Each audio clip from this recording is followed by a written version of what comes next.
Welcome to my channel Shiv Prakash classes. दोस्तों, आज हम उत्सर्जन तंत्र के विषय में पढ़ेंगे, जिसे एक्सक्रीटरी सिस्टम कहा जाता है। चलो दोस्तों देखते हैं एक्सक्रीटरी सिस्टम, जिसे उत्सर्जन तंत्र कहा जाता है। दोस्तों, जब हमारे शरीर में कैटाबोलिक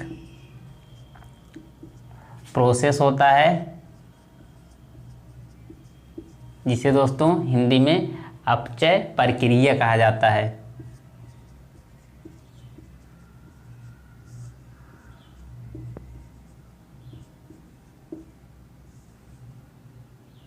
अपचय प्रक्रिया कहा जाता है दोस्तों। उसके बाद देखते हैं, जब अपचय प्रक्रिया होती है या कैटाबोलिक प्रोसेस होता है तो हमारे शरीर से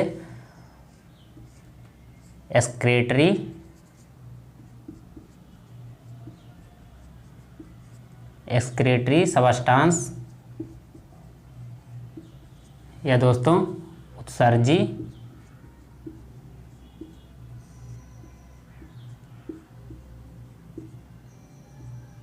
दोस्तों जब कैटाबोलिक प्रोसेस हमारे शरीर में होता है, उसे हिंदी में अपचय प्रक्रिया कहा जाता है, तब एक्सक्रीटरी सबस्टांस हमारे शरीर से बाहर निकलते हैं। दोस्तों, ये दो प्रकार के हो सकते हैं, एक नाइट्रोजीनियस बेस्ड हो सकता है, एक कार्बनिक बेस्ड हो सकता है। ये टू टाइप्स के होते हैं। एक दोस्तों कार्बनिक बेस्ड होता है,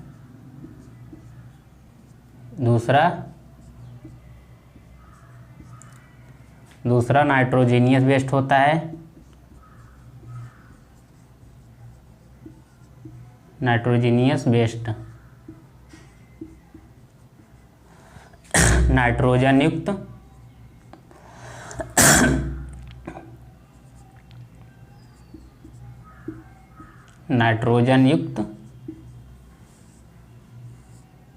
नाइट्रोजन युक्त अपशिष्ट पदार्थ।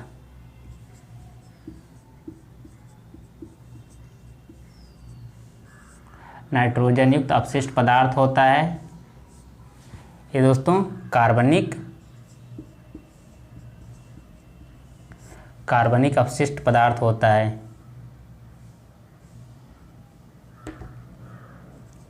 कार्बनिक अपशिष्ट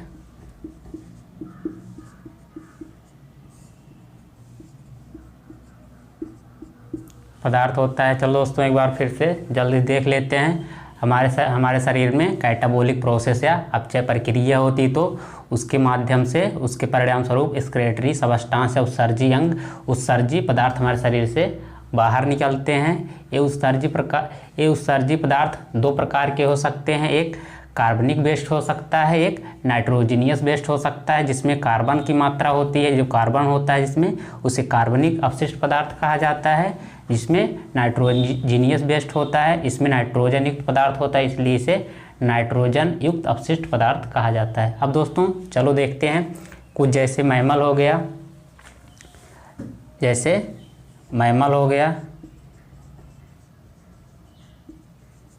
मैमल्स हो गया या एम्फीबियन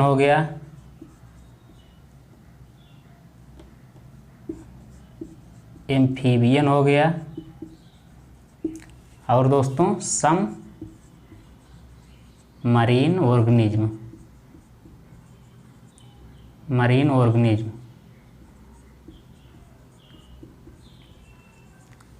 इसे मैमल्स में दोस्तों इसे स्तनपायी कहा जाता है। एम्फीबियन मीन्स होता है दोस्तों उभयचर, जो पानी और स्थल पे दोनों स्थान पे रह सकते हैं। कुछ समुद्री जीव हो गए, ये अपने शरीर से दोस्तों यूरिया को बाहर निकालते हैं उत्सर्जी पदार्थ के रूप में। ये तीनों जो हो गए यूरिया को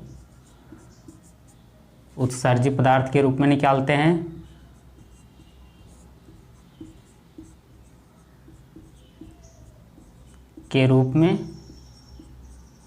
बाहर निकालते हैं इसके बाद जो दोस्तों यूरिया को उत्सर्जी पदार्थ के रूप में बाहर निकालते हैं, इनको यूरियोटेलिक कहा जाता है। इनको यूरियोटेलिक कहा जाता है। चलो दोस्तों देख लेते हैं। जो स्तनपायी हो गए, जैसे हम हो गए, जिसे कहते हैं ह्यूमन बीइंग हो गया, बंदर हो गए, शेर हो गए, बाघ हो गए, बिल्ली हो गया। उसके बाद एम्फीबियन में जैसे मेढक आता है। उसके बाद दोस्तों सबमरीन ऑर्गेनिज्म, जिसमें कुछ समुद्री जीव होते हैं, ये अपने शरीर से उत्सर्जी पदार्थ के रूप में यूरिया को बाहर निकालते हैं। जो यूरिया को बाहर निकालते हैं उन जीवों को दोस्तों यूरियोटेलिक कहा जाता है। दोस्तों आप लोग इसे नोट डाउन कर लीजिए। चलो दोस्तों अब देख लेते हैं कुछ जो जीव होते हैं यूरिक एसिड अपने शरीर से मुख्य उत्सर्जी पदार्थ के रूप में बाहर निकालते हैं। यूरिक एसिड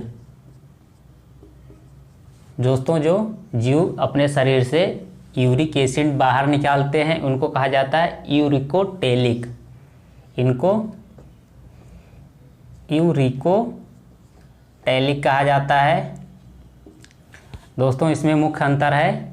इसमें यूरियोटेलिक इनको कहा जा रहा है जो अपने शरीर से यूरिया को बाहर निकाल रहे थे, लेकिन इनको जो अपने शरीर से यूरिक एसिड निकालते हैं इनको यूरिकोटेलिक कहा जाता है। मुख्य अंतर यही है।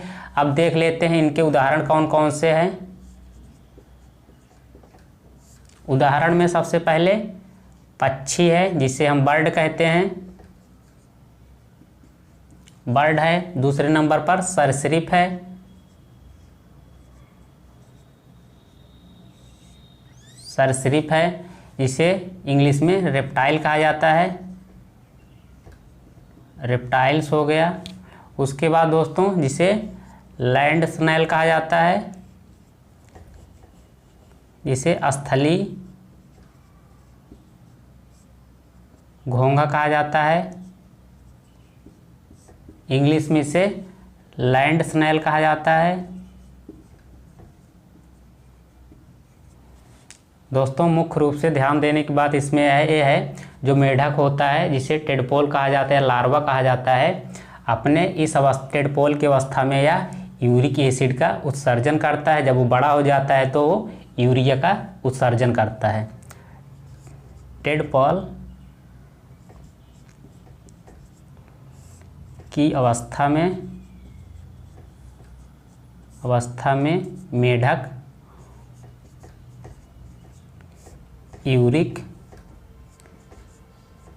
एसिड का उत्सर्जन करता है।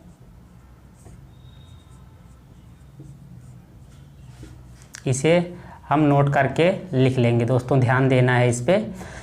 टेडपाल या लार्वा की अवस्था में जब मेढक होता है तो यूरिक एसिड का अपने शरीर से उत्सर्जन करता है, लेकिन जब अपने मैच्योरिटी या पूरा मेढक बन जाता है तो यूरिया का उत्सर्जन अपने शरीर से करता है। अब देख लेते हैं दोस्तों, कुछ होते हैं जो अपने शरीर से नाइट्रोजन को बाहर निकालते हैं नाइट्रोजन के रूप में।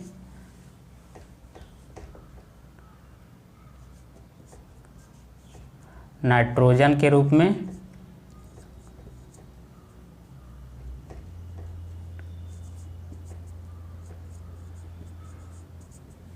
नाइट्रोजन के रूप में दोस्तों जो बाहर निकालते हैं उत्सर्जी पदार्थ को, उनको कहा जाता है अमोनोटेलिक। अमोनोटेलिक अमोनोटेलिक कहा जाता है। इसके उदाहरण देख लेते हैं। सबसे पहले इसमें है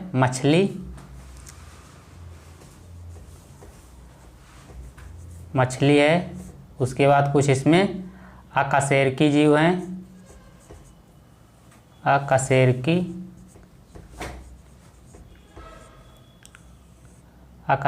जीव हैं।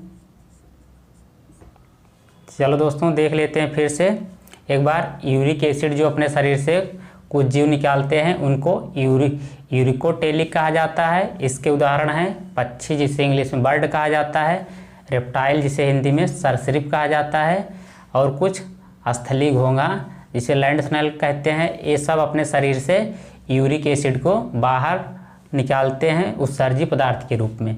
अब देख लेते हैं, इसी में नोट करके है एक टेडपाल की अवस्था में जब मेढक होता है तो अपने शरीर से यूरिक एसिड का उत्सर्जन करता है, लेकिन जब पूरा मैच्योर मेढक बन जाता है तो अपने शरीर से यूरिया को मुख्य उत्सर्जी पदार्थ के रूप में बाहर निकालता है।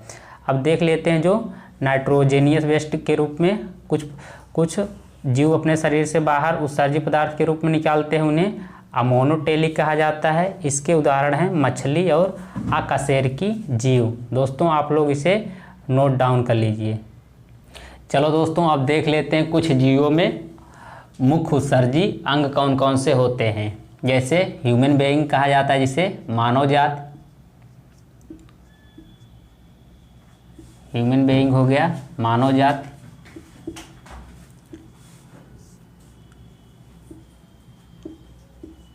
इसमें मुख्य उत्सर्जी अंग किडनी है।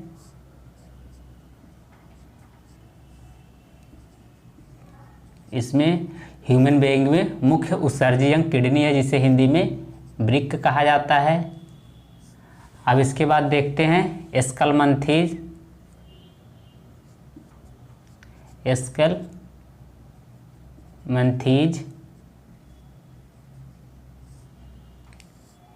स्कलमंथीज में दोस्तों मुख्य उत्सर्जी अंग रेनेट कोशिका है। रेनेट कोशिका है।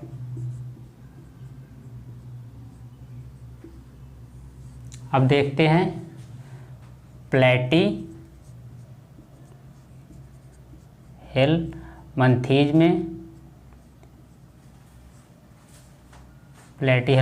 में इसमें मुख्य उत्सर्जी अंग दोस्तों, इसमें मुख्य उत्सर्जी अंग फ्लेम सेल है। फ्लेम सेल या हिंदी में जिसे ज्वाला कोशिका कहा जाता है, ज्वाला कोशिका।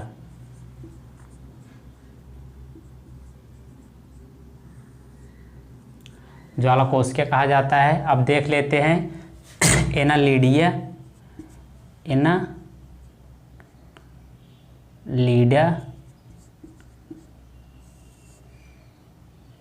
है। इसमें मुख्य उत्सर्जी अंग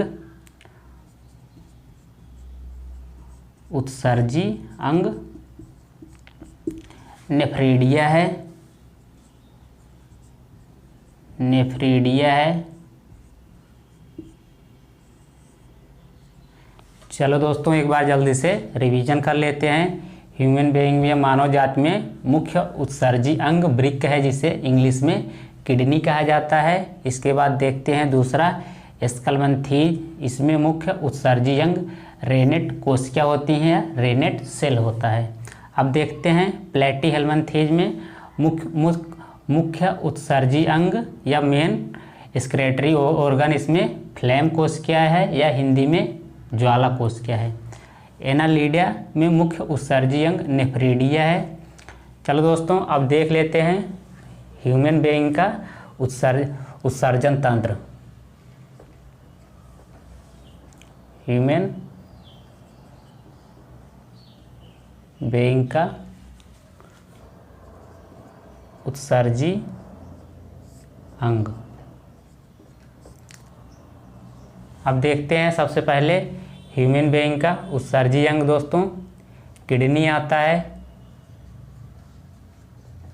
किडनी एक हो गया। दूसरे नंबर पर इसमें स्किन आता है।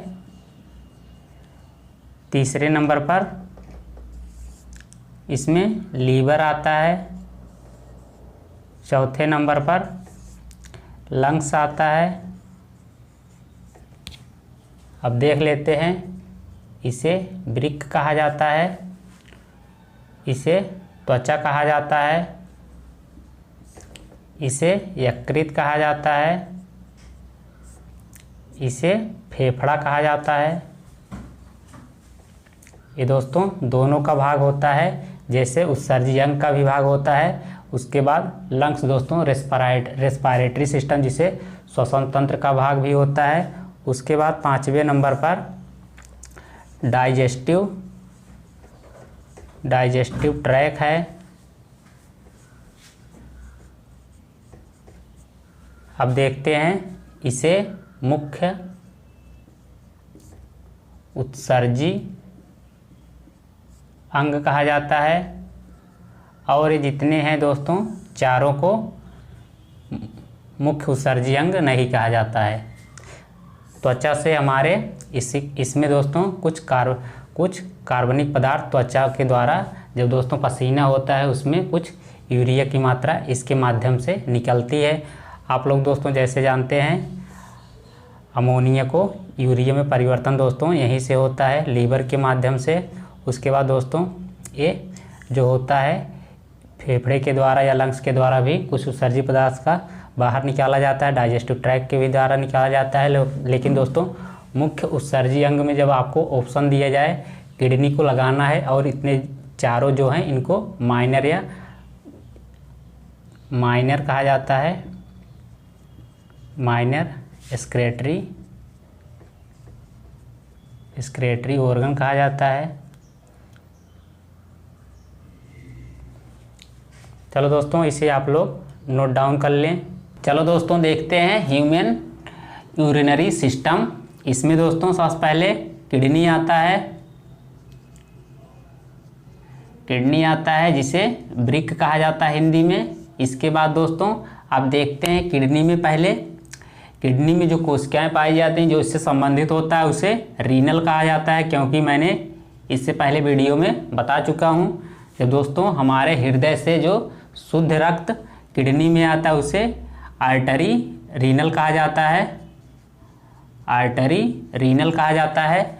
उसके बाद दोस्तों जब हमारे किडनी से या वृक्क से रक्त पुनः हृदय में जाता है जो उसमें अशुद्धियाँ होती हैं उसे रीनल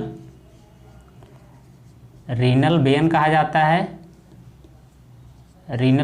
जाता है, जिसे हिंदी में दोस्तों इसे आर्टरी को धमनी रीनल कहा जाता है।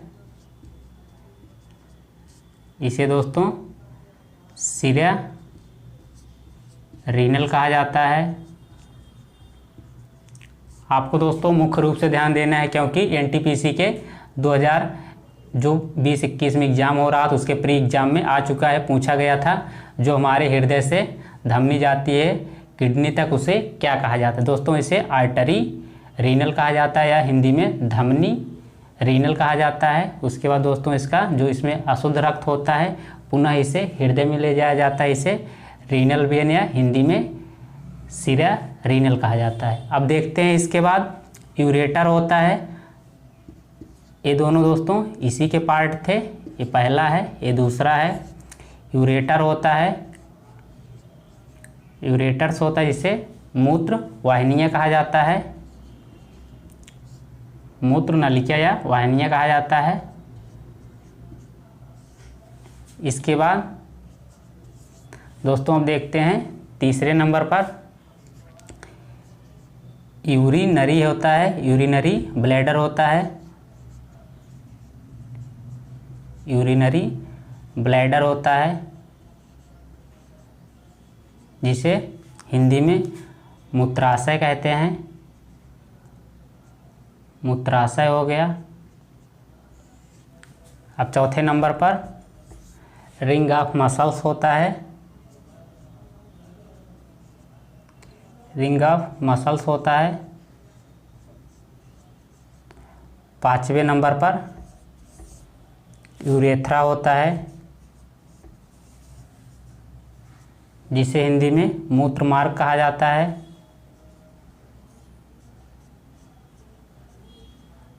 दोस्तों ये बार बार एग्जाम में आता रहता है ये।